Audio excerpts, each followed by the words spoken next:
CM Revanth Reddy అధ్యక్షతన సచివాలయంలో రేపు కేబినెట్ భేటీ కానుంది. రుణమాఫీ, ధాన్యం కొనుగోలు, ఖరీఫ్ పంటల ప్రణాళిక, రాష్ట్ర ఆదాయ పెంపు ప్రత్యామ్నాయాలపై మంత్రివర్గం చర్చించనున్నట్లు సమాచారం. అలాగే రాష్ట్ర విభజన చట్టంలోని పెండింగ్ అంశాలు, ఏపీతో ఉన్న సమస్యలపై చర్చించి కీలక నిర్ణయాలు తీసుకునే అవకాశం ఉంది.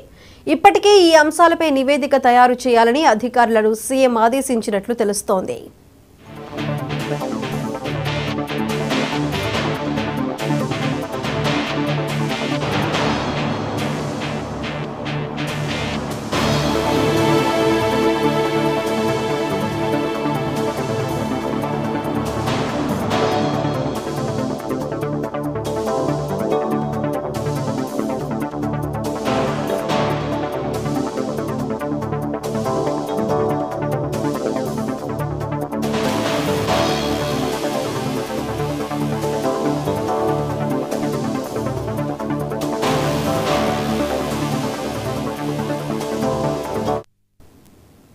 ఒక్క ఛాన్స్ అంటూ రాష్ట్ర